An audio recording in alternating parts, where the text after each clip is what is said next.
Do do do do do do code smells के ऊपर है। आवाज तो आ रही है ना सबको? हेलो, कोई जी आ कंफर्म कर रही दे। है। ठीक है। अच्छा, तो कोड स्मेल्स के ऊपर है। कोड स्मेल्स क्या होती हैं बेसिकली? इसको अगर हम डिफाइन करें तो ये मतलब ऐसी कैरेक्टरिस्टिक होती है आपके कोड की कि मतलब हर चीज चल रही होती है, हर चीज नीड नॉट भी सही चल रही हो, मतलब बहुत बहुत सारे छोटे छोटे बग्स होते हैं या रिपीटेटिव बग्स होते हैं। आप एक चीज को एक जगह से सही करो तो मतलब इररेलेवेंट जगहों से चीजें खराब हो जाती हैं। मैं एक स्क्रीन पे जाके एक चीज सही कर रहा हूँ, वो बाकी वो फंक्शनैलिटी मैंने सही कर दी, बाकी चीजें बिगड़ गई। ये क्या हुआ पता नहीं। मतलब ये सिम्टम्स होते हैं इस तरह के कि जिससे आप कहते हैं कि भाई आपका कोड स्मेली है, फॉर एग्जांपल। मतलब इसका कुछ डीपर इसका प्रॉब्लम है जो कि फिक्स करने की जरूरत है। It's not logical error, it's not syntax error, it's something else. ठीक है। तो बट ये अब इसके जो पैटर्न्स होते हैं कि भाई आपने क्या चीज़ गलत की है, तो ये बिल्कुल ऐसा है कि सब्जेक्टिव है। मतलब उससे मसला हो भी सकता है, मसला नहीं भी हो सकता। कभी कोई चीज़ एक जगह पे सही सोल्यूशन होता भी है, बट दूसरे सिनेरियो में वो जो है वही चीज़ सही सोल्यूशन नहीं भी होता। लेकिन कुछ बेस्ट प्रैक्टिसेस हैं जिनको जो कि हमेशा होनी चाहिए, जिनको हम जो है वो डिनाई नहीं कर सकते। मतलब जिनको मतलब जो अगर खराब हो तो मतलब कोल्ड स्मेल ही होता है। ठीक है। तो कुछ गुड टू हैव्स हैं वो हमने कंपाइल किए हैं।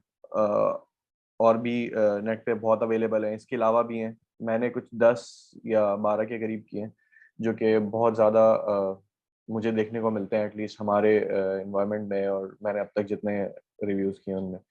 तो मैंने उनको पिक किया है, कुछ अपनी तरफ से मैंने डाले हैं, और एक जो है वो डॉक्यूमेंटेड इस तरह से करके एक सेशन तैयार किया। तो इनको देखते हैं फिर इनका सिग्निफिकेंस। अच्छा, ये कुछ इस तरह से एक दिल से एक आवाज निकलती है जब कोड खराब होता है या कुछ इस तरह। मतलब देख के पहली दफा जब कोड को देखते हैं, कुछ आपको जो है वो टोटली कमेंट आउट करना पड़ता है। वो थ्रो से यहाँ पे है, जो बंदा डस्टबिन से थ्रो कर रहा है, मतलब किसी काम का नहीं होता। आप बोलो यार ये जिस वक्त कोड लिखा होगा उस वक्त भी किसी काम का नहीं था, अभी मेरे पास जिस हालत में है, तो अब किस काम का होगा। तो ये है, कुछ लाइंस को कमेंट आउट करना पड़ता है। समझ नहीं आ रहा था ये क्या कर रही है, मतलब लिखी होती है, आपको कमेंट आउट करना है। तो ये जो बीच में जो तस्वीर है, बंदा उसको टाई डाउन कर रहा है। इसी तरह से हिरार्की को रिवाइज करना पड़ता है। बंदा बोलता है यार तोड़ो, मैं अपनी बनाता हूँ। बेसिकली अक्सर सोल्यूशन तो यही होता है कि जब रिव्यू करने बैठता है या कोई रिफैक्टर करने बैठता है, तो उसके पास एक सोल्यूशन तो बहुत अच्छा होता है कि भाई जितना कुछ लिखा है ना सबको तोड़ के दोबारा से अपना लिखा जाए।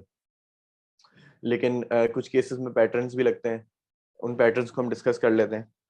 मोस्टली तो जिस वक्त बनाया जाए उसी वक्त ख्याल रखना चाहिए कि यार हम ये पैटर्न्स यूज कर रहे हैं, हम जो है वो अपनी प्रैक्टिस से आउट नहीं जा रहे। अच्छा, फैक्टराइजेशन हम सब ने मैथ्स में पढ़ी है, अगर कोई मेडिकल का नहीं है तो शायद मेडिकल वाले ने भी पढ़ी है।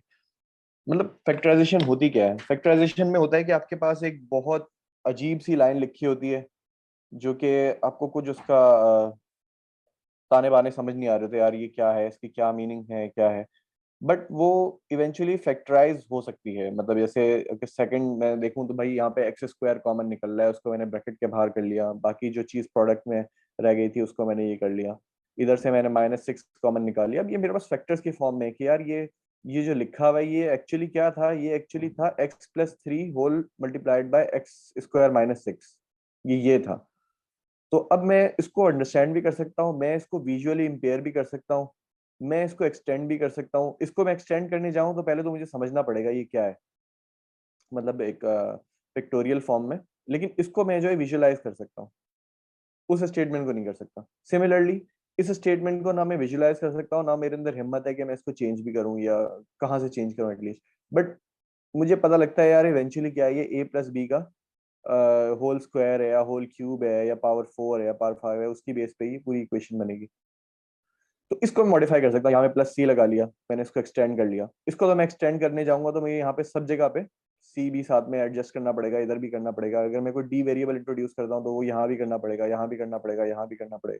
बट अगर मैं इसको फैक्टराइज कर लेता हूँ, अब मुझे सिर्फ इसका ख्याल रखना है, I don't need to worry कि मुझे यहाँ पे क्या करना है, ठीक है। And these two are mathematically equal. Similarly code में भी यही होता है कि हम जो है वो देखते हैं यार, एक काम जो है वो सिंपल इसके फैक्टराइज कर लो, फैक्टराइज करने के बाद उसमें कोई चीज ऐड करो, फिर लेकिन ये है कि जो हमने फैक्टर्स बनाए हैं वो मैथमेटिकली इक्वल होना चाहिए। ऐसा नहीं कि फैक्टराइज करने से पहले वो कोड कुछ और काम कर रहा था, फैक्टराइज करने के बाद वो वही कोड कुछ और काम कर रहा है, ऐसा नहीं होता, ठीक है। अच्छा, ये हमारा पहला कोड स्मेल है जो कि बहुत ज्यादा कॉमन है, मतलब मिस्टीरियस नेम। हम ऐसे नाम रख देते हैं कि जब कोड करने बैठते हैं, इवन मैं भी अगर कोड करूंगा और मैंने अजीब से नाम रख दिए, और मैं भी अगर 2 महीने बाद खोलूंगा तो मेरे भी सर में दर्द हो जाएगा, यार ये क्या है, मतलब ये वेरिएबल क्या कर रहा है, इसका क्या काम है, ये एग्जिस्ट क्यों करता है। और इसका और दूसरे अगर कोई सिमिलर स्ट्रक्चर, कोडिंग स्ट्रक्चर अगर मिल गया तो उसमें और इसमें क्या फर्क है। तो बेसिकली हम नेम से इनको डिफरेंशिएट करते हैं, ये सिग्निफिकेंस है नेमिंग की। अब वो चाहे फंक्शन नेम हो, चाहे मॉड्यूल का नेम हो, चाहे वेरिएबल हो, क्लासेस हो, मतलब अब ये मैंने रियल कोड से उठाया है जो कि हमारे एक रियल प्रोजेक्ट का था। मतलब ये क्या कर रहा है कि किसी कोई करंट डॉट ऑप्शन है जो कि प्रॉब्ली एक एरे होगा, उसको जो है वो लो डैश के थ्रू शफल कर रहा है, शफल करके वो शफल के एरे में डाल रहा है। उसके बाद एक स्टेट सेट कर रहा है करंट के नाम से, उसमें करंट की कोई वैल्यू आ रही है, मेरे ख्याल से ये करंट का ऑब्जेक्ट होगा, ये जा रहा है, एक ऑप्शंस का है उसमें ये शफल्ड की एरे डाल रहा है। अब ये क्या है, ये मतलब शफल्ड कार्ड्स हैं, ये शफल्ड नेम्स हैं, मतलब एटलीस्ट हो ना, हो सकता है इसी क्लास में कोई और चीज भी हो एरे जो कि शफल हो रही हो, तो अगर हम नेम से डिफरेंशिएट करें तो ज्यादा बेहतर नहीं होगा कि यार इसका नाम रख दूं मैं शफल्ड कार्ड्स या शफल्ड नेम्स, ये शफल्ड ऑब्जेक्ट्स, किसी भी चीज के ऑब्जेक्ट, ताकि मुझे एटलीस्ट पता हो, मैं कोड लिख रहा हूँ ना, मुझे पता है कि मैं क्या कर रहा हूँ, तो उस वक्त तो मैं कर दूंगा। अब बाद में जब मैं देखूंगा या कोई और मेरे बिहाफ पे अगर कोई बग, मैं छुट्टी पे गया हूँ, कोई और आके मेरी जगह बग फिक्स कर रहा है, तो वो बेचारा क्या करेगा। तो मतलब इसको प्रॉब्ली कुछ ऐसा होना चाहिए था, शफल्ड कार्ड्स, और ये फिर इस तरह से यहाँ पे सेट हो रहा होता ऑप्शंस में। अभी करंट, करंट क्या, करंट टाइम, करंट कार्ड क्या। अब अगर तो सिर्फ मेरे स्निपेट में यही स्निपेट है पूरे पेज में, तो चलो किसी तरह हम मीनिंगफुल। अब वो जिस तरह हमारी डेफिनेशन में बात आई थी कि ये सब्जेक्टिव है, सब्जेक्टिव है मींस नॉट के ये कोड मैं जहां भी देखूं तो मैं मतलब मैं समझ लूं कि यार ये कोड स्मेल है, नहीं। अगर पूरे पेज पे सिर्फ ये एक ही कोड लिखा हुआ है तो फिर ठीक है, मुझे कोई जरूरत नहीं करने की, शफल कार्ड्स की बजाय शफल भी सही है, मुझे पता है इस पे और कुछ नहीं है, कभी इस कोड की जिंदगी में और कोई बिजनेस लॉजिक आनी नहीं है इस पेज पे। वैसे तो बेस्ट प्रैक्टिस है कि आप हमेशा जो है वो नेमिंग कन्वेंशन अपनी बेहतर रखें, बट स्टिल इसको जो है वो एक्सपर्ट्स कहते हैं कि भाई सब्जेक्टिव होते हैं कोड स्मेल। एक जगह अगर एक, एक चीज अगर कोड स्मेल है तो मीन्स के अगली जगह, दूसरी जगह पे वो चीज नहीं होगी, बट फिर भी best practice is best practice. अच्छा, ये मिस्टीरियस नेमिंग की एक और एग्जांपल है।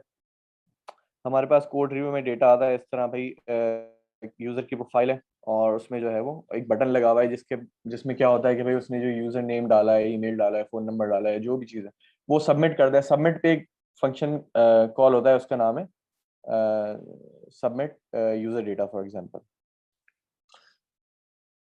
अच्छा, ये बेसिकली यहाँ था, मैंने उसको यहाँ कर दिया। ये बैड एग्जांपल है, लेफ्ट साइड पे बैड एग्जांपल है, राइट साइड पे करेक्टेड एग्जांपल है।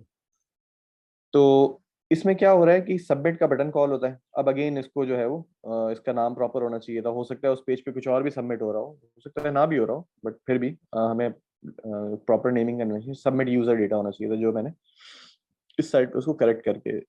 अच्छा, अब क्या होता है कि ये पूरा मेथड जो है वो इसमें भरा हुआ है। यहाँ पे जो है वो हैंडल यूजर, हैंडल यूजर क्या, कुछ नहीं पता। वैलिडेट, वैलिडेट क्या, कुछ नहीं पता। ये मतलब नेमिंग कन्वेंशन है, बहुत सिंपल। अपडेट, अपडेट क्या, कुछ नहीं। ये रियल रियल प्रोजेक्ट से उठाई हुई चीजें हैं।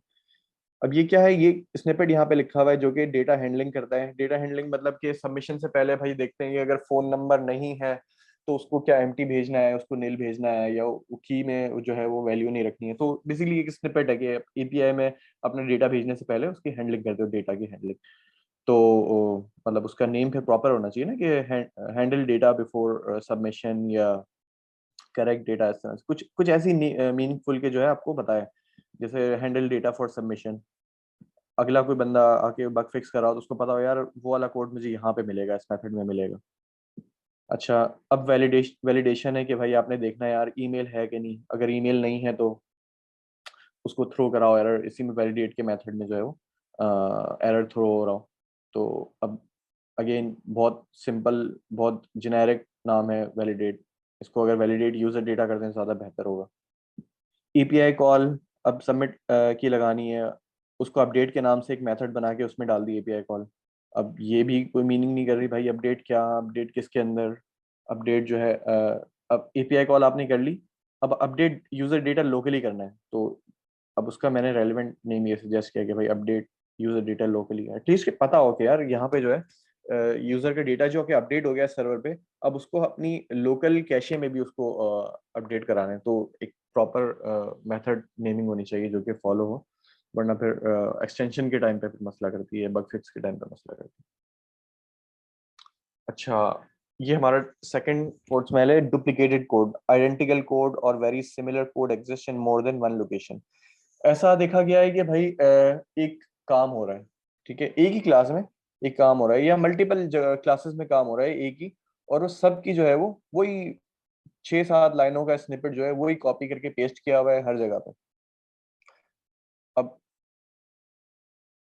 या तो हम उसको हेल्पर में डाल सकते हैं, तो हमें उसको हेल्पर में डालना चाहिए, ताकि अगर हमारा उसका जो है वो एक चीज कॉमन है बहुत सारी, एक तो सीधी सी बात है आपका लाइन ऑफ कोड कम होगा, वो ज्यादा रीडेबल हो जाएगा। जब वो किसी हेल्पर में जाएगा तो हेल्पर का कोई फंक्शन नेम होगा जिसके अंदर वो जाएगा, तो फंक्शन नेम अगर कॉल करेंगे यहाँ पे तो वो ज्यादा रीडेबल होगा कि यार एटलीस्ट इन 6-7 लाइनों में स्निपेट में ये काम हो रहा है।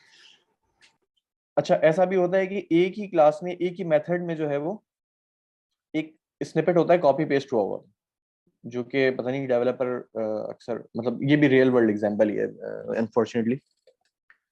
मतलब इसमें प्रॉब्ली ऐसा हुआ होगा कि शायद वो उसने पहले कुछ और किया होगा। अब ये अगर मैं देखूं कोड, ये लेफ्ट साइड पे जो है वो इनकरेक्ट कोड है, राइट साइड पे करेक्टेड कोड है। इफ एल्स का ब्लॉक लगा हुआ है, इफ सम कंडीशन है, वो कंडीशन मीट करती है तो ये लूप चलाओ और डू सम टास्क, ठीक है। एल्स में यही कोड, बिल्कुल यही ब्लॉक है, मतलब वही इफ में और वही एल्स में, यही लूप चलाओ और डू सम टास्क, लेकिन साथ में एक और कंडीशनल टास्क भी लिखा हो। तो भाई इसकी क्या जरूरत थी इसको इफ एल्स में डालने की, मतलब ये तो इफ एल्स से बाहर भी आ सकता है ना, मतलब इवन एल्स की भी जरूरत नहीं है। इसको हम इस तरह से कर सकते हैं कि भाई इस कोड को हमने बाहर निकाल लिया, ये चलना ही चलना है। हाँ, अगर ऐसा है कि इससे पहले कुछ और चलना था, यहाँ पे फॉर एग्जांपल कोई लाइन ऑफ कोड आनी थी और उसके बाद फिर जो है वो ये लूप चलना था, तो दैट समथिंग एल्स, उसका भी कुछ ना कुछ रेमेडी होती। वो भी मैं नहीं कह रहा कि उसमें भी आपको 2 दफा लूप लिखना था, तो उस 2 दफा लूप तो उसमें भी नहीं लिखना। अच्छा, ये मैंने लूप बाहर निकाल लिया। अब मैं क्या करूंगा कि भाई अब ये चीज मुझे सिर्फ एल्स में चलानी है, तो if not some condition do some conditional task, simple. अब इसकी मैं नहीं कहता कि डेवलपर को शायद कोडिंग नहीं आती थी, मैं ये भी हो सकता है कि उसने हो सकता है बग फिक्स किया हो, पहले उसने ये किया हो, बाद में आया हो तो उसने चेक किया हो कि यार चलो यहाँ भी जरूरत है, यहाँ भी लगा दो, उस वक्त उसने देखा ही नहीं हो कि उसने इफ में भी लिखा हुआ है। मतलब एक, अगर मैं पॉजिटिव वाइब्स लूँ, लेकिन बहरहाल अगर आप बग भी फिक्स करें तो आपको जो है पुराना कोड देख के उसमें एडजस्ट करना पड़ता है, ये एक बहुत जरूरी चीज। मतलब बहुत अच्छे कोडर्स होते हैं, मतलब आप सोच नहीं सकते कि यार इन्होंने ये गलती की होगी, लेकिन इवेंचुअली होता ये है कि वो जिस वक्त काम कर रहे होते हैं उस वक्त फॉर एग्जाम्पल इस तरह की शक्ल में काम कर देते हैं, बाद में कोई बग आता है तो बोलते हैं अच्छा चलो एल्स की कंडीशन में लगा के यहाँ भी कुछ ना कुछ फिट कर दो, तो वही चीज यहाँ पे फिट कर दें और देखेंगे नहीं कि यहाँ पे उन्होंने ऐसे ही कुछ काम किया हुआ है। तो ये कहानी होती है, मतलब अगर आप बग भी फिक्स करने जाएं तो जरूर करें बग फिक्स, लेकिन जो है वो आपको एग्जिस्टिंग कोड देख के उसको एडजस्ट करना होगा। मतलब अगर टाइम नहीं है तो ना करें, कल कर लें, बोल दें कि मुझसे नहीं हो रहा, लेकिन एटलीस्ट कोड को खराब करने से बेहतर है कि आप जो है उसको उस पर टाइम दें, उसको समझे कि एटलीस्ट क्या लिखी हुई है चीज। अच्छा, एक और है हमारे पास शॉटगन सर्जरी।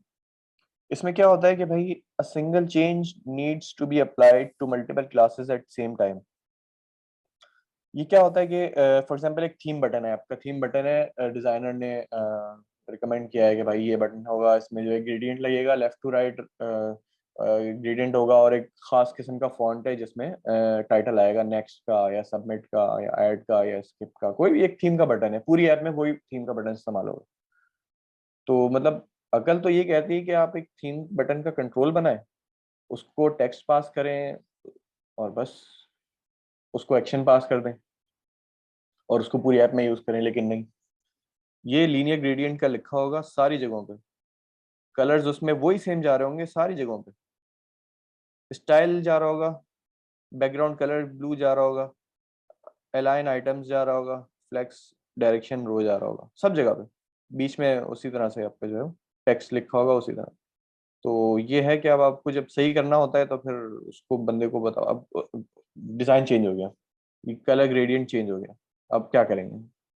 शॉटगन सर्जरी में शॉटगन नहीं है, गोली निकलती है, वो फैल जाती है, वो फैल के सब जगह फैल जाती है, और फिर जब उसको निकालनी पड़ती है तो सब जगह से छोटी छोटी गोलियां निकालनी पड़ती है, ये शॉटगन सर्जरी होता है। मेरा मतलब बहुत अच्छा समझ गया मैं। अच्छा, हमारे पास एक है कोर्स में large class for example. Large class वो क्लास होती है कि that has grown too large, मतलब कि आपने एक ऐसी क्लास बना दी है कि आप जो फंक्शनैलिटी लगा रहे हो तो आप उस क्लास में लगा रहे हो। अब मेरे ख्याल व्यू के हिसाब से तो नहीं होगी, बट ये कोई या तो हेल्पर क्लास होगी या कोई मैनेजरियल क्लास होगी या मे बी कोई एब्स्ट्रैक्ट क्लास होगी।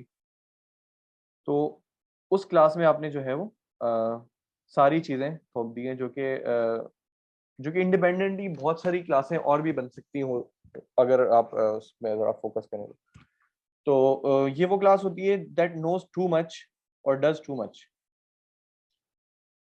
Separate large problem into smaller problems. इसका ये हल होता है कि भाई आप जो है इसमें से आइडेंटिफाई करेंगे यार इसमें क्या एनॉमलीज इसकी क्या क्या है। फॉर एग्जांपल ये क्या यूजर के डेटा को हैंडल कर रही है, ठीक है, तो यूजर के सब्जेक्ट, यूजर के मेथड्स और उसके हैंडलर्स तो सारे चलो उसमें होने चाहिए। अच्छा, अगर वो जो है वो कोई और एंटिटी को भी डील कर रही है तो उसके मेथड्स भी अगर आपने उसमें डाल दिए तो अब ये जो है वो लार्ज क्लास की फेहरिस्त में आ जाएगी। मीन्स कि अब आपको उसको तोड़ के बाहर निकालना पड़ेगा और उसमें या फॉर एग्जांपल कोई सिमिलर कोई ऐसे जेनेरिक मेथड है फॉर एग्जांपल कि भाई यूजर की लोकेशन आ रही है और लोकेशन लेते हुए एक मेथड लिखा है जो कि मैप खुलवाएगा, अब वो भी आपने उस क्लास में डाल दिया, वो थी यूजर हेल्पर। यूजर हेल्पर थी यानी यूजर का एक्सेस टोकन आप उधर से फेच कर सकते हो एक ऑब्जेक्ट को आइटरेट करके, उसमें यूजर का ऑब्जेक्ट पड़ा हुआ है उस क्लास में। तो आपने यूजर नेम निकालना है तो आप मेथड लिखेंगे गेट नेम, आप उसी ऑब्जेक्ट से यूजर का नेम रिटर्न करा देंगे। आपको चाहिए ईमेल तो आप वही डॉट ईमेल करके रिटर्न करा देंगे, ये तो उस क्लास में है, ठीक है, यूजर हेल्पर है। लेकिन अब आपने क्या किया कि यूजर की लोकेशन थी, उस पे यूजर को रिडायरेक्ट कराना था मैप के ऊपर, आपने उधर ही एक मेथड लिखा कि गो टू लोकेशन, यूजर का ऑब्जेक्ट पास किया उसकी लोकेशन पे करके। हालांकि ये तो लोकेशन हेल्पर नहीं बनना चाहिए था इसका, मतलब एक चीज जो कि आप लॉजिकली एक अलग, वो कह रही है कि मैं लोकेशन से रिलेटेड हूँ, ऑल्दो यूजर की है, क्योंकि आपको पता है कि आपको यूजर का ऑब्जेक्ट तो चेंज करना नहीं है। मतलब इसमें अगर आपको चेंज आएगा तो कुछ ना कुछ इसके मैप की या तो डिजाइनिंग में आएगा, या मैप में खुलवाना है, या इन ऐप मैप में खुलवाना है, या अपना कोई मैप इम्प्लीमेंट कराना है। तो मतलब इसका यूजर के ऑब्जेक्ट से इतना ताल्लुक नहीं है, तो ये लोकेशन के ऑब्जेक्ट हेल्पर में जा सकता है इस तरह की चीज। तो बट वही बात है कि जल्दी में, या फिर मुझे नहीं पता कि अक्सर चीज़ें जो है वो एक क्लास में चली जाती हैं जो कि बहुत बड़ी हो जाती है, लार्ज क्लास, और that class knows too much और डज टू मच। तो रिफैक्टर के वक्त जो है फिर मसले होते हैं कि किस तरह से इनको हैंडल किया जाए। इसमें ये भी होता है कि भैया अगर आपका जो है वो स्मॉलर प्रॉब्लम्स में आपने उसको तोड़ दिया है जिस तरह से, फिर वो स्मॉलर प्रॉब्लम्स अगर फिक्स हो जाते हैं तो बड़ा प्रॉब्लम भी फिक्स हो जाता है। लेकिन अगर सारी चीजें एक बड़ी क्लास में चली गई तो वो एक बड़ा प्रॉब्लम बन जाती है, उसको फिर जो है आपको इवेंचुअली तोड़ना ही पड़ता है, तोड़ के फिर फिक्स करना पड़ता है। तो अगर कोड लिखते वक्त ही इस बात का ख्याल रखें तो ज्यादा मतलब फायदा होगा इन टर्म्स ऑफ टाइम और बजट, एवरीथिंग। अच्छा, odd ball solution. Odd ball solution एक हमारा कोड स्मेल है। इसमें क्या होता है कि एक ही प्रॉब्लम सॉल्व करना है एक ही ऐप के अंदर, लेकिन हर जगह वो डिफरेंट तरीकों से किया होगा, हर जगह डिफरेंट तरीकों से किया होगा। अब वो ये भी बहुत देखा गया है कि भाई एक ही प्रॉब्लम सॉल्व करना है, फॉर एग्जांपल सॉर्टिंग करनी है, कह रहे हैं कि सॉर्टिंग करनी है, सिंपल सॉर्टिंग करनी है, एक जगह पे वो लो डैश से हुआ हुआ है, एक जगह वो मैनुअली लूप करके हुआ हुआ है, एक जगह पे जो है वो एरे के उससे हुआ हुआ है। मतलब पता नहीं डेवलपर शायद या तो परफॉर्मेंस टेस्ट करना चाह रहा हो, फिर उसने बोला चलो रहने दो सारे के सारे एक जगह। तो अब ये बेसिकली 4 एग्जांपल्स हैं। इसमें क्या हो रहा है कि एक वेरिएबल है नोड्स का जो कह रहे हैं, इधर गेट नंबर ऑफ नोड्स में ये लो डैश यूज हो रहा है, लो डैश डॉट क्लोन। इसका बेसिकली क्लोन बनाने की जो है वो फंक्शनलिटी है। तो हर मेथड अपने तरह से क्लोन कर रहा है। ये लो डैश को यूज करके क्लोन कर रहा है, ये रिटर्न कर रहा है एरे के अंदर और उसकी सारी नोड्स की वैल्यूज को एग्रीगेट करके रिटर्न कर रहा है। ये भी एक मेथड, ये भी एक तरीका है सारे सही। लेकिन ऑड बॉल सोल्यूशन ये है कि अगर आप एक चीज को यूज कर रहे हो तो पूरी ऐप में वही तरीका यूज करो। अगर आप लो डैश को यूज कर रहे हो तो पूरी ऐप में लो डैश से ही क्लोन करो। अगर पूरी ऐप में आप इस तरह रिटर्न करा रहे हो तो आप पूरी ऐप में इसी तरह रिटर्न कराओ। अगर एरे डॉट फ्रॉम से रिटर्न करा रहे हो तो पूरी ऐप में। अब ये तो बहुत छोटी एग्जांपल है, इसमें तो चलो अब वही सब्जेक्टिव वाली बात है कि आप कर भी सकते हैं, कोई ऐसा मसला नहीं। मैंने समझाने के लिए यहाँ पे कर लिया, क्योंकि अगर मैं और बड़ा कोड लिखता तो यहाँ पे जगह नहीं थी मुझे एग्जांपल देने की। तो एग्जांपल के तौर पे मैंने इसको दिया। हो सकता है ये करना सही भी हो, कोई ऐसा मसला नहीं है। लेकिन ये एक एग्जांपल है कि अगर आपको एक प्रॉब्लम सॉल्व करना है, मुझे एरे का जो है वो क्लोन करना है, तो एक बेस्ट प्रैक्टिस यही है कि आपको पूरी ऐप में एक ही तरीका यूज करना चाहिए। और अगर प्रॉब्लम बड़ा है, मतलब ये तो सिर्फ क्लोन है, प्रॉब्लम बड़ा है तो और ज्यादा रिकमेंड हो जाएगा कि आपको जो है वो एक ही, और उस एक को भी या किसी एक सोल्यूशन एक हेल्पर में निकाल लो या किसी मेथड में निकाल लो। अगर नहीं भी निकल रहा तो एटलीस्ट तरीका एक ही यूज करना चाहिए प्रॉब्लम सॉल्विंग का। अच्छा ये है छठा हमारा है फीचर एनवी। फीचर एनवी क्या होता है कि एक आपका क्लास है ट्राइंगल, और वो एक ट्राइंगल है और उसमें उसकी ज़ाहिर है कुछ ना कुछ विड्थ होगी, उसकी हाइट होगी। आइसोसेलेस ट्राइंगल अगर है इस तरह से, तो उसमें एक मेथड भी होगा गेट एरिया का, जो कि हम बाहर से कॉल करेंगे। अब वो गेट एरिया को कॉल करने के लिए वो कोई और क्लास यूज कर रहे हैं, सम हेल्पर डॉट गेट एरिया। उसमें यहाँ से विड्थ पास होती है, यहाँ से हाइट पास होती है, और वहाँ पे कैलकुलेट होती है और यहाँ पे रिटर्न होती है। तो फीचर एनवी क्या होता है कि एक फीचर जो कि आप यूज कर रहे हैं वो वो किसी और जो है वो जगह पे कंप्यूट करके आप लेके आ रहे हो, और ऑल्दो के उस जगह पे कोई ऐसे जिसका खास यूज भी नहीं है, और मतलब विड्थ भी आपके पास है, ट्राइंगल के पास विड्थ भी है, ट्राइंगल के पास हाइट भी है, फिर भी यहाँ पे कैलकुलेशन नहीं हो रही, कैलकुलेशन सब हेल्पर के अंदर हो रही। तो इसका तरीका यही होता है कि आप जो है अगर एक चीज के सारी कंस्टिट्यूएंट्स अगर एक जगह पे है तो उसकी कंप्यूटेशन भी वही होनी चाहिए। Implements here using calculation. अब ये फीचर एनवी की उसमें आ जाता है। अगेन ये भी सब्जेक्टिव है। अच्छा इसमें कुछ और भी हैं कि मतलब जो गलत हम ले सकते हैं इसकी। फॉर एग्जांपल हम जगह जगह यूज करते हैं यूजर हेल्पर। अब पूरी ऐप में हमें कहीं भी एक्सेस टोकन चाहिए होता है तो हम क्या करते हैं, user helper dot get access token या user helper dot get user full name, इस तरह से। तो आप बोलेंगे क्या वो भी फीचर एनवी है? कोई मुझे बताएगा कि वो फीचर एनवी है कि नहीं?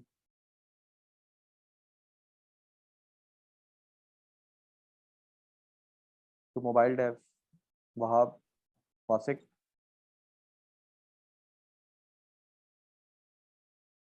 आवाज आ रही?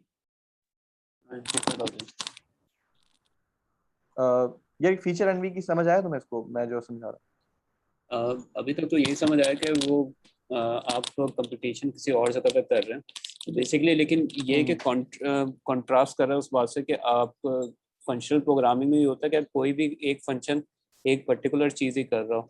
अगर उस हिसाब से हूँ। देखा जाए तो वो कंप्यूट एरिया सिर्फ वही काम करेगा जो ये कंप्यूट एरिया गेट एरिया वही काम करेगा जो बस उसे एरिया के रिलेटेड ही काम करना, तो इसमें कोई साइड इफेक्ट भी नहीं आएगा और सिंपल कंप्यूटेशन होकर भी आ जाएगी। तो ये है कि अब फ्यूचर रेफरेंस के लिए भी बचा रहेगा, तो इसमें इतना तो इशू नहीं हो सकता ना। अच्छा ये तो एक सिंपल एग्जांपल है ना।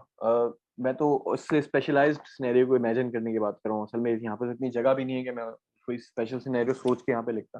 तो सिंपल मैंने ट्राइंगल के लिखा है, और ये इट मेक सेंस कि अगर आपके पास ट्राइंगल की विड्थ भी इधर है, हाइट भी इधर है, तो you need not use some helper to and pass this same width and height which are already here there to calculate that. अब मैं ये सवाल मेरा ये था कि अगर मैं यूजर हेल्पर हम लोग बनाते हैं, हम सब बनाते हैं, वो पूरी ऐप में उसको यूज करते हैं, तो क्या वो इस कंटेक्स्ट में आ रहा है कि वो तो नहीं कोई एंटी पैटर्न के भाई वो भी नहीं करना चाहिए? तो उससे कोई कंपेयर कर सकता है इस सिनेरियो को? नहीं। मैं बता देता हूँ, चलो मैं सोचा हुआ मैं बता। बेसिकली यूजर हेल्पर में क्या होता है कि यूजर हेल्पर की हमारी क्लास होती है, यूजर का ऑब्जेक्ट वहां रखा होता है, तो डेटा वहीं पे ही रखा होता है। तो अगर हम बाहर से उसको कॉल कर रहे हैं तो it doesn't make any code smell, क्योंकि उसका जो रेलिवेंट डेटा है वो यूजर हेल्पर में ही रखा हुआ है और it has to be there. तो अगर हम पूरी ऐप से कर रहे हैं कि भाई गेट गेट जो है gate email, gate user email या गेट, तो वो ठीक है, उसमें कोई मसला नहीं, क्योंकि उसका डेटा वहीं पे रखा हुआ है। और इसको भी हम कर सकते हैं, मतलब किसी हेल्पर में कर सकते हैं, अनलेस मतलब हमारे पास कोई बहुत कोई उसकी सॉलिड रीजन होनी चाहिए, या तो फिर ये हो कि ये मेथड जो है गेट एरिया का, ये इस ट्राइंगल के अलावा भी और जगहों से यूज हो रहा हो, तब हम कर सकते हैं। मेरे ख्याल है अब बात क्लियर हो गई होगी, अब डिफरेंस क्लियर हो गया होगा अब। इसमें हाँ ऐसे भी हाँ तो हो सकता है कि मतलब हमारे पास हमने कोई गेट एरिया का जो है वो ऐसा जेनरिक फंक्शन बनाया हुआ है जिसमें हम कोई भी शेप की जो है ना वो टाइप पास करते हैं और उसके रिलेटेड जो है उसके आर्गुमेंट्स पास करते हैं तो वो निकाल के देता है। तो बात फिर वही आ पहले गई हम ना, क्लास मैं वही कह रहा हूँ, टाइप। मैं वही कह रहा हूँ ना कि ये अगर जेनेरिक, अगर ये कहीं और से भी यूज हो रहा है तो वी कैन कंसीडर, वरना तो ये भी हो सकता है ये इसकी बेस क्लास में काम हो रहा हो, सम हेल्पर में नहीं हो रहा हो, इसी की बेस क्लास में हो रहा हो, ये निकल रही हो शेप से, और इसकी बेस क्लास में जब मैं यहाँ से कॉल करूंगा तो उसको पता होगा कि ये क्या है एक्चुअली। मतलब यहाँ पे कोई वेरिएबल होगा जो कि बता रहा होगा, मतलब जिस वक्त इनिशिएट हुआ होगा इसमें ट्रायंगल आ रहा होगा, और मैं इसी का जो है वो दिस करके इसकी जो है वो बेस क्लास को क्वेश्चन करके कर सकता हूँ।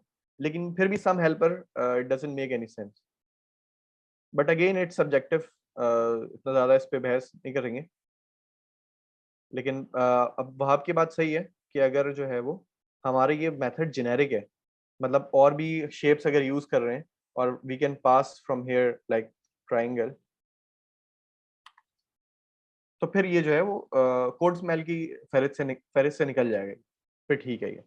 बट हम जिस सिनेरियो की बात करें वो सिंपल सिनेरियो है कि इसका डेटा यहाँ रखा हुआ है और हम किसी और को क्वेश्चन कर रहे हैं एनोनिमसली, मतलब उसको भी नहीं बता रहे कि ये ट्राइंगल है, यहाँ से कुछ नहीं जा रहा है, यहाँ पे सिर्फ विड्थ और हाइट जा रही है।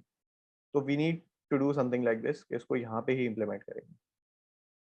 वरना अच्छे हमारे पास सोल्यूशन और भी हैं, मतलब हम इसको इसकी बेस क्लास में कर सकते हैं, हम जो है यहाँ से ट्राइंगल पास करके उसी हेल्पर में कर सकते हैं और भी चीज़। तो मेरे ख्याल है कि इस पे काफी डिस्कशन होगी। अच्छा, एक हमारे पास है लेजी क्लास। लेजी क्लास क्या होता है कि बिल्कुल ये उसका ऑपोजिट है लार्ज क्लास का या बिगर क्लास का, object that knows too much. ये वो ऑब्जेक्ट है दैट डज टू लिटिल। अब इसमें क्या होता है कि अक्सर हम जो है वो एक क्लास में बहुत सारी चीजें लगा देते हैं, लेकिन फिर एक बंदा आता है जो कि एक कोड रिफैक्टर करता है। वो कोड रिफैक्टर करता है, वो सारे मेथड या तो कमेंट आउट कर देता है जो कि जरूरत भी नहीं होती उसकी, या फिर उनको जो है वो डिलीट कर देता है। तो उसमें फिर कुछ ही मेथड्स बन जाते हैं या एक या दो बच जाते हैं, जो कि हो सकता है वो भी किसी काम के ना हो, लेकिन वो पड़े होते हैं। क्यों पड़े होते हैं?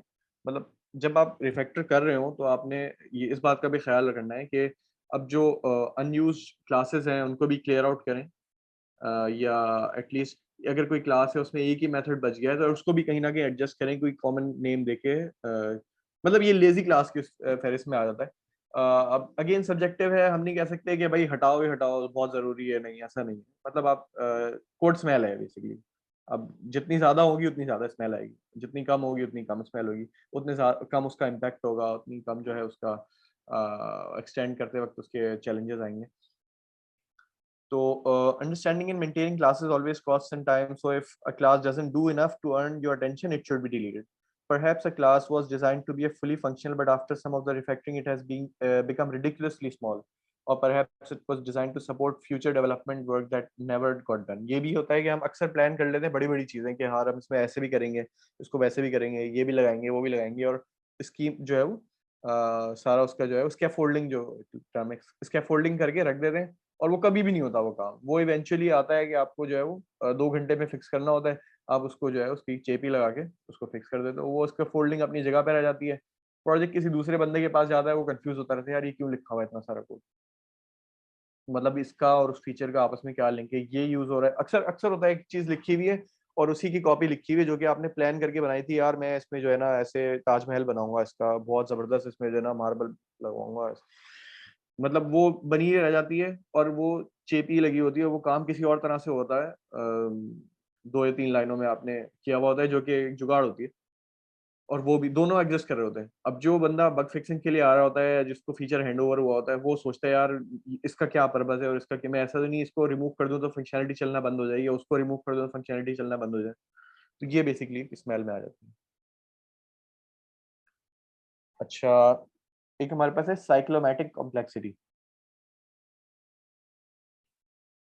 इसमें क्या होता है कि आपके पास एक मेथड है, जिस तरह एक क्लास होती है, लार्ज क्लास हो गई थी दैट नोज टू मच, तो एक मेथड है जो कि समझ लो कि ये उसी का ही अकाउंट, मतलब एक मेथड है जो कि बहुत लंबा लिखा हुआ है। अब इसको अगर हम देखें तो ये इनकरेक्ट फॉर्म है, ये इसकी थोड़ी करेक्टेड फॉर्म है। सबमिट यूजर डेटा का वही मेथड जो हमने पहले भी डिस्कस किया था। अब इसमें शुरू में 10-12 लाइन ऑफ कोड लिखा हुआ है, एक स्निपेट लिखा हुआ है जो कि चेक करता है इंटरनेट कनेक्शन यूजर का एग्जिस्ट करता है कि नहीं करता। ये रियल कोड में देखा मैंने, मतलब ये मैंने अपने प्रोजेक्ट से उठाया था। एक स्निपेट लिखा हुआ है 10-12 लाइनों का जो कि चेक कर रहा है कि इंटरनेट कनेक्शन है कि नहीं। अच्छा, इंटरनेट कनेक्शन है, अब अगला स्निपेट आएगा, data handling in case of empty field snippet. ये इसका कुछ लिखा हुआ है 15-20 लाइनों का कोड, इसी सेम मेथड में। पहले ये लिखा है फिर ये लिखा है, लाइन स्पेसिंग भी नहीं दी हुई लाइनों में, उसमें भी जो है वो रिव्यूअर की सवाबदीद पे है कि उसको कैसे इंटरप्रेट करें। अच्छा, अगला लिखा हुआ है स्निपेट 20-25 लाइन होगा कि validate user data to submit snippet. अब वो चेक कर रहा है, पहले नेम को चेक करता है, उसकी लेंथ को चेक करता है कितनी है कि नहीं, ईमेल की लेंथ को चेक करता है इतनी है कि नहीं। अच्छा, पासवर्ड है कि नहीं, पासवर्ड दोनों कंपेयर हो रहे हैं कि नहीं, बर्थ डेट डाली है कि नहीं डाली, सारी चीज़ें कंपेयर हो रही हैं यहाँ पे। अच्छा, फिर आ जाता है अब फाइनली अब डेटा रेडी है तो अब एपीआई कॉल लिखी हुई है, एपीआई कॉल सक्सेस हो गई तो अब नीचे उसको लोकली उसको अपडेट करने का स्निपेट लिखा है। पूरा जो है वो 100-150 लाइनों का स्निपेट है मिला के। तो एक तो बहुत सारे तो यहाँ पे होने ही नहीं चाहिए, मतलब ये चेक इंटरनेट कनेक्शन वाला स्निपेट तो इस पूरी क्लास में या पूरी ऐप में नहीं होना चाहिए, एक हेल्पर में होना चाहिए। तो या हेल्पर में भी नहीं हो तो एटलीस्ट ये जो आप एपीआई कॉल कर रहे हैं, एपीआई कॉल के वक्त ज्यादा जरूरत पड़ती है, एपीआई कॉल में आप जो है इंटरनेट कनेक्शन करके उसको कर रहे हैं जो भी आपने करना है। तो मतलब अगर बहरहाल ये ऐसा ही है, इसमें ऐसा ही होता है। अच्छा, डेटा हैंडलिंग ये एक अलग मेथड में होना चाहिए, वैलिडेट यूजर डेटा ये एक अलग मेथड में होना चाहिए। एपीआई कॉल चलो यहाँ पे हो क्योंकि ये बेसिकली है ही सबमिट के लिए, तो एपीआई कॉल के आप अलग मेथड ना बनाए, वो इसमें ही हो। बट ये काम इंडिपेंडेंट है, ये तो इसका हमने डिस्कस किया, ये तो होना ही नहीं चाहिए। ये हैंडलिंग, डेटा हैंडलिंग ये एक अलग मेथड में होना चाहिए, इसका इससे कोई ताल्लुक नहीं है। ये है तो एक पार्शियल सा ताल्लुक है कि आपने जो सबमिट करना है वो बेसिकली यहाँ पे सबमिट कॉल जा रही है। ये सारी इसकी डिपेंडेंसीज है, ये दोनों जो डिपेंडेंसीज हैं ये इसकी डिपेंडेंसी, क्योंकि इसको आपने मीटअप करने के लिए ये दो काम करना जरूरी है आप। तो इसकी अब मैं नहीं, मतलब इसका ये मतलब नहीं है कि आप जो है वो जब तक कोई कोड रीयूज ना हो रहा, डेवलपर बोलता है कि भाई ये मैं इसको दूसरे मेथड में क्यों निकालूं, ये इस क्लास में और का यूज नहीं हो रहा, ये सिर्फ इसी मेथड में यूज हो रहा है इसमें, फिर तो मैं इसको अगले मेथड में क्यों निकालूं। मतलब या तो रीयूज हो रहा हो तो मैं इसको निकाल लूं, इसको अलग अगले मेथड में निकाल लूं ताकि दूसरी जगह मुझसे भी कॉल हो जाए। नहीं, यूज नहीं हो रहा, वाकई यूज नहीं हो रहा। लेकिन इसका इसका फीचर, इसका सिर्फ आप रीयूजेबिलिटी के लिए दूसरे मेथड में नहीं निकालते, आप रीडेबिलिटी के लिए भी निकालते हो, कोड को रीड करना भी हो आपको होता है। तो अगर अब मैं इसको दूसरे मेथड में निकाल लूँ तो एटलीस्ट मुझे पता है कि यार यहाँ पे सिर्फ जो है वो हैंडलिंग होती है। फॉर एग्जांपल अगर मैं for the sake of debugging इसको कमेंट आउट भी करना चाहूँ तो सिर्फ एक लाइन में कमेंट आउट करूंगा और मैं डिबगिंग करने में कामयाब हो जाऊंगा। ये वैलिडेशन मुझे रोकनी है किसी तरह से, तो मैं जो है उसको यहाँ पे कमेंट आउट करूंगा, वैलिडेशन रुक जाएगी, बाकी सारा काम हो रहा होगा तो मैं अपनी डिबगिंग कर सकूंगा। मतलब मैं अगर बग फिक्सिंग के लिए अपॉइंट हुआ हूँ उस प्रोजेक्ट के अंदर किस तरह से। लेकिन अगर ये सारे स्निपेट लिखे होंगे तो इट वुड बी, मतलब कितना टाइम लगेगा मुझे ये, और वो लाइंस आपस में इंटरमिक्स होंगी, मतलब कुछ डेटा हैंडलिंग की लाइनें इसकी लाइनों के बीच में लिखी हैं, कुछ वैलिडेशन की लाइनें इसकी लाइनों के बीच में लिखी हैं। तो मेरे ख्याल है अब मकसद वाज़ेह होगा कि यार इनको क्यों हमें अलग मेथड्स में निकालना चाहिए, ऑल्दो कि रीयूज नहीं हो रहे फिर भी। तो ये इसका करेक्टेड फॉर्म है, ये तो बिल्कुल इरेलीवेंट है, ये तो निकल गया। डेटा हैंडलिंग का एक अलग मेथड बन गया है भाई, उसका नाम हो गया हैंडल डेटा फॉर सबमिशन। अब अगेन उनकी नेमिंग कन्वेंशन ये हमने पिछले एग्जांपल में, फर्स्ट एग्जांपल में कंसीडर की थी। Validate user data to submit snippet ये एक अलग मेथड में चला गया। एपीआई कॉल का डेटा यहाँ, एपीआई कॉल की जो है वो लाइंस ऑफ कोड यहाँ पे आ जाएंगी। एंड में जो है वो update user data snip user data locally, इसका भी एक अलग मेथड आएगा, क्योंकि ये भी जो है प्राइमरीली इससे कंसर्न नहीं है, ये हमारी जो है वो रिक्वायरमेंट से कंसर्न है। अच्छा, अगला हमारा कोड स्मेल है कि भाई टू मेनी पैरामीटर्स। अब एक फंक्शन है, उसने काम करना है और हम उसको भिजवा रहे हैं 6 पैरामीटर। तो अब मुझे नहीं पता कि प्रैक्टिस में क्या है, लेकिन उमूमन मेरा ख्याल है 3 पैरामीटर से ज्यादा होते हैं तो मतलब एक मॉरल बिल्ड होना शुरू हो जाता है कि यार उसको रिफैक्टर करें। और मेरे ख्याल है कुछ प्रैक्टिस में है कि 3 या 4 पैरामीटर्स से ज्यादा पैरामीटर्स जो है वो नहीं होने चाहिए, या it doesn't make any sense. तो उसके क्या तरीके हैं कि आप उनको जो है वो कम कर सकते हैं। आप एक ऑब्जेक्ट बना सकते हैं, उस ऑब्जेक्ट में वो सारी वैल्यूज डाल दें और वो ऑब्जेक्ट एक सिंगल पैरामीटर में पास कर दें, सिंपल। कोई यूटिलिटी क्लास बना दें जो कि उसको हैंडल कर रही हो। या फिर एक सबसे अच्छा ये हो सकता है कि भाई अगर एक मेथड जो है 6 पैरामीटर में काम कर रहा है, 6 पैरामीटर ले रहा है, तो 6 पैरामीटर का काम भी कर रहा होगा। अव्वल तो उन पैरामीटर्स को शॉर्ट करेंगे जो आगे रिक्वायर्ड ही नहीं है। अक्सर पैरामीटर्स जा रहे होते हैं लेकिन आगे यूज नहीं हो रहे होते।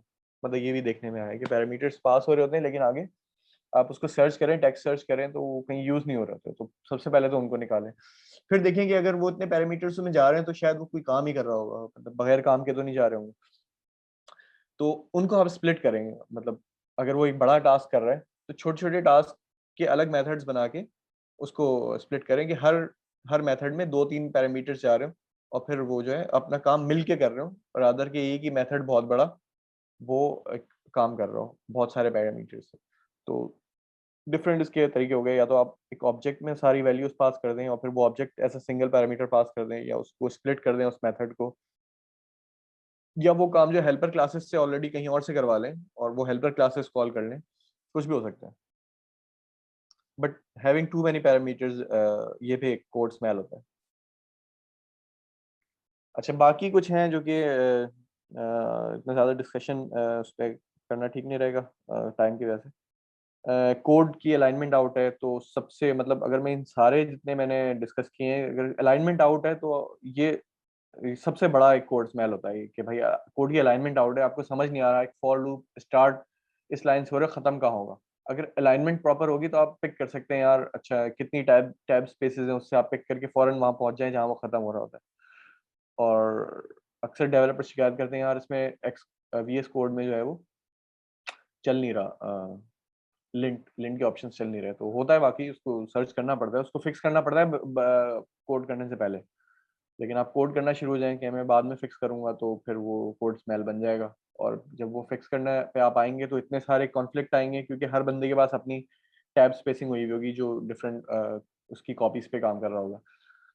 मतलब सिर्फ अब एक दफा ये स्मेल आ जाती है ये वाली कोड में, कोड अलाइनमेंट की, तो हम फिर उसको उसकी अलाइनमेंट को ऑफ ही रखते हैं कि ऐसा ना हो कि अभी हम सही कर लें तो जो लोग एक्टिवली काम कर रहे हैं इस पे फीचर पे, तो हम करके अच्छा सा करके कमिट कर दें और बाकी सब जो है रोते रहें कि यार कॉन्फ्लिक्ट आया है। तो या तो फिर कोई ना काम कर रहे हो आप उसको अलाइनमेंट को फिक्स करके कमिट कर दें, सबको बोलें कि अब अपडेट ले लो और फिर सब उस कॉपी पे काम करें जो कि ऑलरेडी अलाइंड है।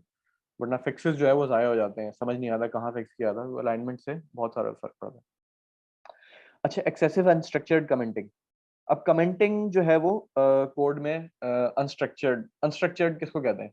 स्ट्रक्चर्ड कमेंटिंग क्या होती है? स्ट्रक्चर्ड कमेंटिंग ये होती है कि भाई मेथड आपका लिखा हुआ है, आप उस पर एक block of commented out code लिखेंगे जो बता रहा हो कि यार ये एक्सेप्ट क्या करता है, ये रिटर्न क्या करता है और ये एक्चुअली करता क्या है। ये एक स्ट्रक्चर्ड है। लेकिन आपने कमेंट डाल के कर दिया कि भाई to do future task very important, very very important, तो ये जो है मतलब अनस्ट्रक्चर्ड है। या I told someone to do it, he will do it and I will fix it, इस तरह के कमेंट के, तो ये तो सही नहीं होता। तो ये बेसिकली स्ट्रक्चर्ड कमेंटिंग एक तरह से सब्जेक्टिव है, वो भी लोग कह रहे हैं कि वो भी नहीं होनी चाहिए। आपके जो है वो फंक्शन खुद ही बताए कि यार मैं करता क्या हूँ, वेरिएबल्स बताएं कि मैं क्या हूँ, रिटर्न जो वेरिएबल कर रहा है वो खुद बताए कि मैं क्या हूँ।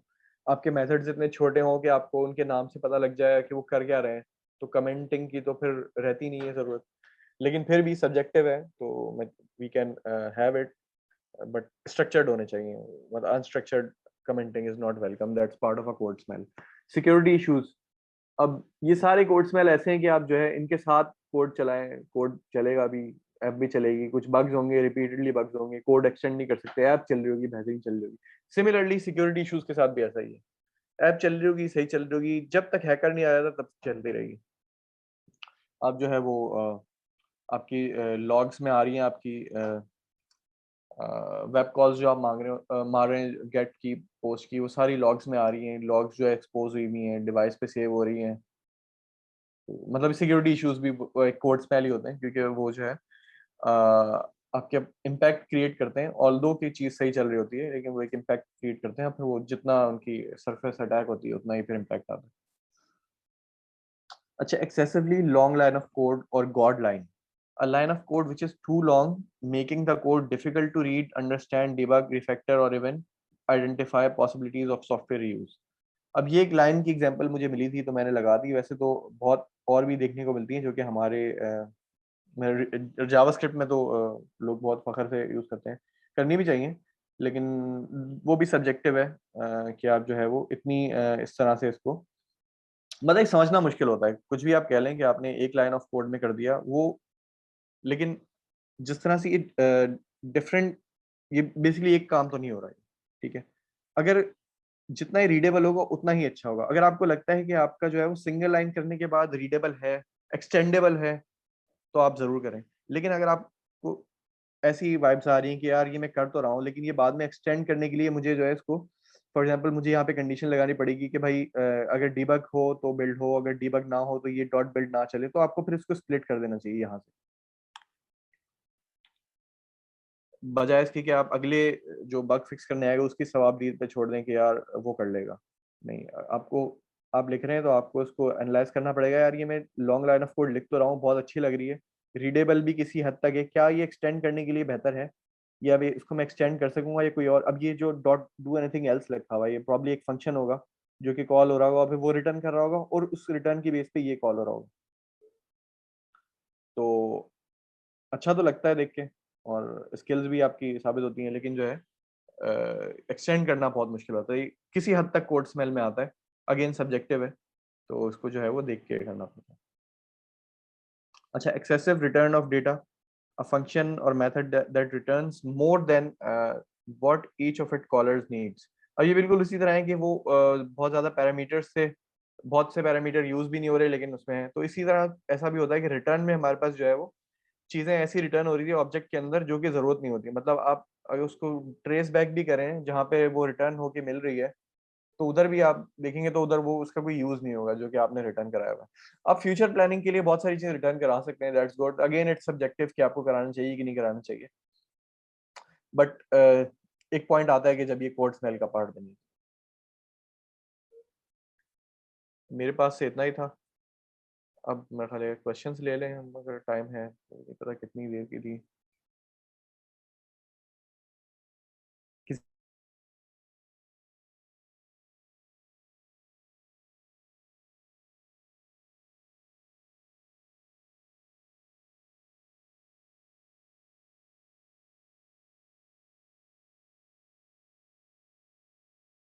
हेलो, जी जी। यार अ, आवाज आई बीच में, कहीं डिस्कनेक्ट तो नहीं हुआ मैं? नहीं, बीच में आवाज नहीं आ रही थी आपकी। कितनी देर नहीं आई? आप क्वेश्चंस के बाद आवाज नहीं आई। हाँ नहीं, वो तो फिर मतलब प्रेजेंटेशन तो पूरी चली है ना। जी जी, वो डिस्कनेक्ट भी हो गए काफी लोग। सही है, तो इसमें कुछ है, चीजें क्लियर हैं, इसमें कोई मसला है? फिलहाल तो एक सवाल था मेरे एंड पे ना।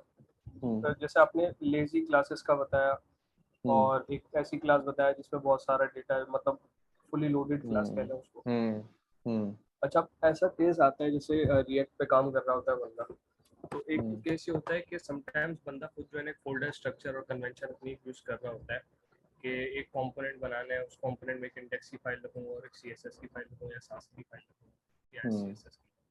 अच्छा, होता क्या है समटाइम्स कि एक आप एक फंक्शनल कंपोनेंट बनाते हैं और उससे रिलेटेड ही बस एक जगह पे आपको क्लास लगानी होती है, वो एक ही क्लास होती है। तो वो एक क्लास हम्म के लिए आप वही फोल्डर कन्वेंशन यूज करें कि अलग सीएसएस की फाइल बने और उसमें एक क्लास जाए, या फिर आप उसी फाइल जो इंडेक्स की फाइल है उसको कहीं पे सीएसएस को अपेंड कर दें। ये एक सवाल था। दूसरा सवाल ये था कि समटाइम्स ऐसा होता है कि हम डिज़ाइनर को जो है ना वो एक कंपोनेंट बना के दे देते हैं कि भाई इसकी CSS अप्लाई करते हैं और इसको डिज़ाइन करते हैं, तो वो जनाब क्या करते हैं कि वो सारी जो है ना यार आवाज ड्रॉप हो रही है, क्वेश्चन समझ नहीं आ रहा। जी हेलो,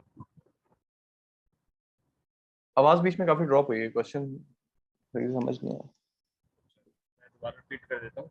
एक लेजी क्लास का क्वेश्चन ये था कि समटाइम्स ऐसा होता है कि हम पूरा फीचर जो है ना वो बना रहे होते हैं और उस पूरे फीचर में सिर्फ एक ही जगह क्लास लगनी होती है और एक ही जगह CSS या SCSS लिखनी होती है हमें।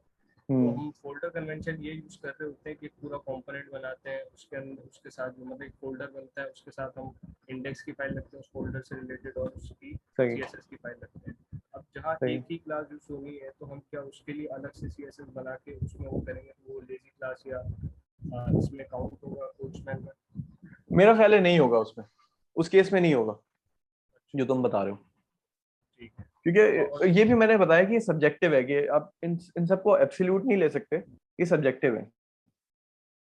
सही। तो अभी जो तुम्हारी एग्जांपल जो है उसमें मुझे तो नहीं लग रहा कि उसमें कोड स्मेल होगी है, उसमें ठीक है, सही। ओके अच्छा, समटाइम्स ऐसा भी होता है कि हम जो है ना सारा कोड जो फंक्शनैलिटी वाइज होता है बिजनेस लॉजिक वगैरह लिख के और जो है डिज़ाइनर को पास करते हैं कि भाई आपने इसको डिज़ाइन करना है।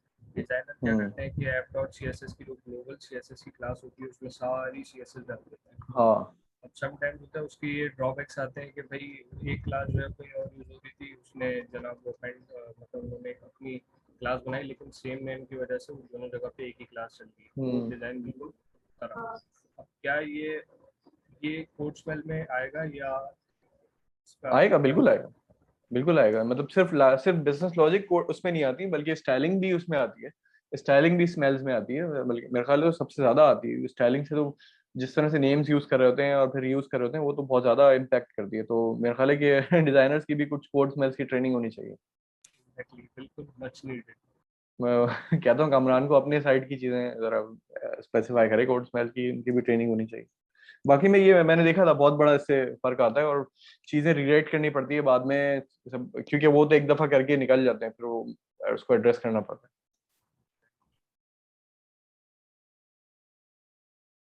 और कोई है हमारे पास क्वेश्चन, या इसको कंक्लूड करें फिर?